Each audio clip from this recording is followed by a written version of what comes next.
नमस्कार दोस्तों, मैं दीपक शुक्ला आपका स्वागत करता हूं आपके अपने YouTube channel A to Z banking information पर। दोस्तों, आज के वीडियो में हम आपको जानकारी देंगे कि आप 2024 में कितने रुपए की फिक्स डिपॉजिट यानी एफडी करा सकते हैं, ताकि आपको इनकम टैक्स के द्वारा कोई भी नोटिस ना मिले और आपके ऊपर कोई भी पेनाल्टी इम्पोज ना की जाए। क्योंकि दोस्तों, आप सभी को पता होना चाहिए कि जिस तरह से सेविंग अकाउंट की लिमिटेशन है, जिस तरह से सेविंग अकाउंट में कैश डिपॉजिट करने की, कैश विथड्रॉल करने की लिमिट्स बनाई गई हैं, अगर आप उन लिमिट से ज़्यादा अपने सेविंग अकाउंट में पैसा जमा करते हैं या निकालते हैं एक फाइनेंशियल ईयर में, तो आपको इनकम टैक्स का नोटिस मिल जाता है और उसमें फिर heavy penalty income tax department impose करता है। उसी तरह से आपका फिक्स डिपॉजिट अकाउंट होता है, उसकी भी इनकम टैक्स के द्वारा कुछ लिमिट्स तय की गई हैं। अगर आप उन लिमिट्स को ब्रीच करते हैं, आप उन लिमिट्स को क्रॉस करते हैं और आप आईटीआर भी फाइल नहीं करते हैं, उस दशा में आपको इनकम टैक्स के द्वारा नोटिस मिल सकता है कि आपके लिए जो लिमिट रखी गई है कि आप कितने रुपए की एक वर्ष में एफडी करा सकते हैं, अगर आप उससे ज़्यादा रुपए की एफडी कराते हैं, तो फिर आपको नोटिस भी मिल सकता है। और अगर आपसे जो सोर्स पूछा जाएगा कि ये पैसा आपके पास कहाँ से आया, अगर वो सही जगह से पैसा नहीं आया है, आपने टैक्स की चोरी की है, आप उसे एक्सप्लेन नहीं कर पाते हैं, उस दशा में आपके ऊपर इनकम टैक्स डिपार्टमेंट 100% की पेनल्टी इम्पोज कर सकता है। यानी अगर आपने मान लीजिए एक फाइनेंशियल ईयर में 15 लाख रुपए की एफडी की है और आप उसे एक्सप्लेन नहीं कर पाते हैं, तो आपके ऊपर पूरे के पूरे 15 लाख रुपए की पेनल्टी लगाई जाएगी, यानी 100% की पेनल्टी आपके ऊपर लगा दी जाएगी। तो दोस्तों, आज के इस वीडियो में हम आपको इसी विषय पर जानकारी देने वाले हैं कि आप एक वित्तीय वर्ष में कैश में कितने रुपए की एफडी करा सकते हैं और आप अपने सेविंग अकाउंट से कितने रुपए की एफडी करा सकते हैं। जो पैसा आपके सेविंग अकाउंट में है, उससे कितने रुपए की आप एफडी करा सकते हैं, ताकि आपको इनकम टैक्स के द्वारा नोटिस भी ना आए और आपके ऊपर पेनल्टी इम्पोज ना की जाए। दोस्तों, वीडियो बहुत ही इन्फॉर्मेटिव होने वाला है, इसलिए वीडियो को अभी से एक लाइक कर दीजिए।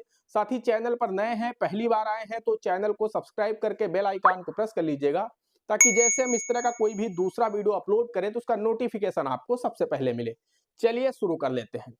दोस्तों, एक बात हम आप लोगों को बताना चाहते हैं, मैंने आपको पहले ही बताया कि जिस तरह से आपके सेविंग अकाउंट की लिमिट्स हैं, यानी जो बचत खाता होता है आपका, उसकी जो लिमिट्स हैं कि आप एक फाइनेंशियल ईयर में 10 लाख रुपए से अधिक डिपॉजिट नहीं कर सकते और एक फाइनेंशियल ईयर में आप 10 लाख रुपए से अधिक विथड्रॉल नहीं कर सकते कैश अपने बचत खाते से।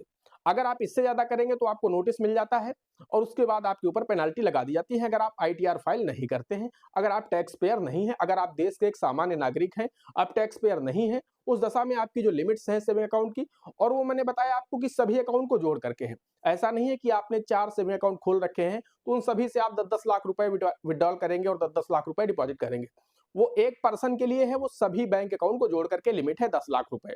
उसी तरह से जो फिक्स डिपॉजिट अकाउंट होता है, यानी जो लोग पैसा अपना बैंक में जमा करते हैं ज्यादा इंटरेस्ट कमाने के लिए, लोग बैंक में एफडी को बहुत ही सुरक्षित मानते हैं कि जो पैसा हम बैंक में एफडी कर देंगे वो मेरा 100% सुरक्षित है। भले ही उसमें ब्याज कुछ कम मिलता है, लेकिन आज भी लोग जो ट्रस्ट करते हैं, जो भरोसा करते हैं, वो एफडी पर बहुत अधिक करते हैं। आज के समय में शायद ही कोई ऐसा व्यक्ति होगा जिसने एफडी ना कर रखा हो, भले उसकी एफडी 50,000 की हो, 1 लाख की हो, लेकिन लोगों ने अपना पैसा एफडी में जरूर रखा है। तो आखिर उनकी क्या लिमिट्स हैं? इनकम टैक्स के द्वारा उसके लिए भी एक रूल बनाया गया है, एक लिमिट बनाई गई है कि एक सामान्य नागरिक कितने रुपए की एक फाइनेंशियल ईयर में एफडी करा सकता है, ताकि उसे हमारी तरफ से नोटिस ना भेजा जाए और उसके ऊपर पेनाल्टी इम्पोज ना की जाए। तो दोस्तों, हम आपको बताना चाहते हैं, जिस तरह से सेविंग अकाउंट की लिमिट्स हैं 10 लाख रुपए एक फाइनेंशियल ईयर में, उसी तरह से आपके लिए एफडी की लिमिट्स भी 10 लाख रुपए ही है। आप कैश जमा करके एक वित्तीय वर्ष में, यानी एक फाइनेंशियल ईयर का मतलब होता है 1 अप्रैल से 31 मार्च, इस बीच में आप अधिकतम 10 लाख रुपए की एफडी कर सकते हैं। अगर आप टैक्स पेयर नहीं हैं, आप आईटीआर फाइल नहीं करते हैं, उस दशा में आप मैक्सिमम 10 लाख रुपए की ही एफडी करा सकते हैं।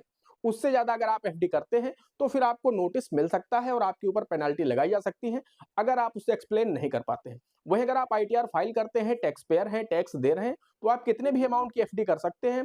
वहां पर आप आईटीआर में दर्शाते रहेंगे कि हाँ, मैं इतने रुपए की एफडी कर रहा हूँ, इतने रुपए मैं सेविंग में रख रहा हूँ, तो उसमें कोई दिक्कत नहीं है, क्योंकि इनकम टैक्स डिपार्टमेंट को आप खुद ही जानकारी दे रहे हैं कि मैं इतने रुपए की एफडी करा रहा हूँ। जहां पर इनकम टैक्स डिपार्टमेंट को कोई भी जानकारी नहीं दी जा रही, उन लोगों के लिए है जो लोग आईटीआर फाइल नहीं कर रहे हैं, उनके लिए लिमिट 10 लाख रुपए है। इससे ज्यादा आप करते हैं तो नोटिस भी मिल सकता है और आपके ऊपर पेनल्टी भी लगाई जा सकती है। और मैं ये बात कर रहा हूँ कैश डिपॉजिट करके, कि मान लीजिए आपके पास कैश आता है, आप कोई प्रॉपर्टी सेल करते हैं और कहीं से आपके पास पैसा आता है, आप जाते हैं पैसा अपने सेविंग अकाउंट में डाल देते हैं और उसके बाद उसे आप एफडी कर देते हैं, तो उस स्थिति में ये आपको नोटिस मिल सकता है।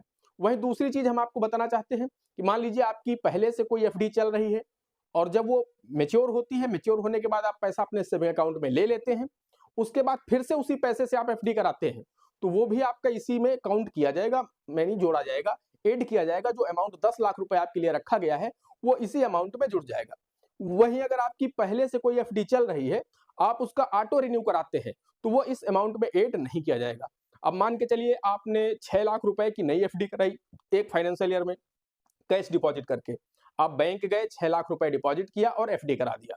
और उधर आपकी पहले से एक एफडी चल रही है, जो कि 6 लाख से अधिक की है। अब मान लीजिए उसका भी अमाउंट लगभग 6 साढ़े 6 लाख हो रहा है और मैच्योरिटी भी नज़दीक है, इसी फाइनेंशियल ईयर में आपकी मैच्योरिटी भी है।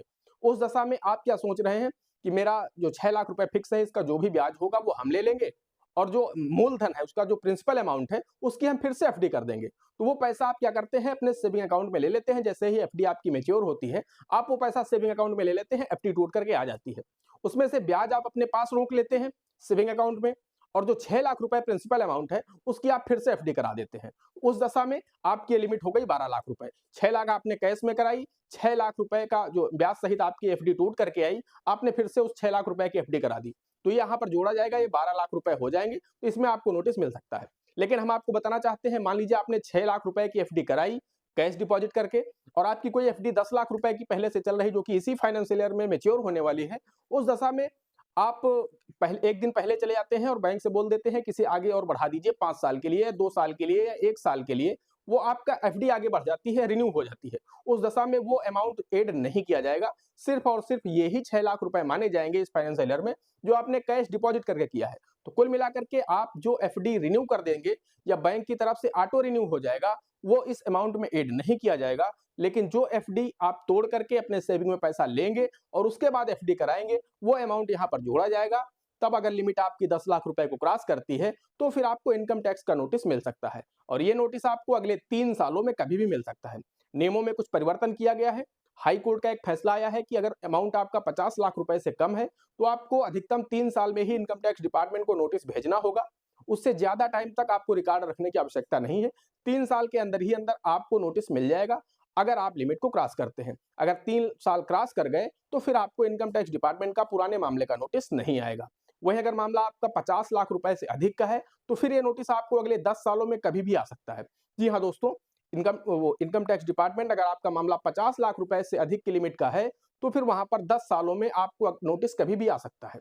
तो इन चीजों का ध्यान रखेंगे तो इनकम टैक्स की नोटिस से भी बचे रहेंगे और आपके ऊपर कोई भी पेनल्टी इंपोज नहीं की जाएगी।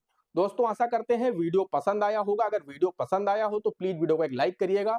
साथ ही चैनल पर नए हैं, पहली बार आए हैं, तो चैनल को सब्सक्राइब कर लीजिएगा, क्योंकि इस तरह के हेल्पफुल वीडियो मैं आप लोगों के लिए इस चैनल पर लाता रहता हूं। दोस्तों, आज के वीडियो में इतना ही। मिलते हैं अगले वीडियो में किसी अगले इंटरेस्टिंग टॉपिक के साथ। तब तक के लिए जय हिंद, जय भारत।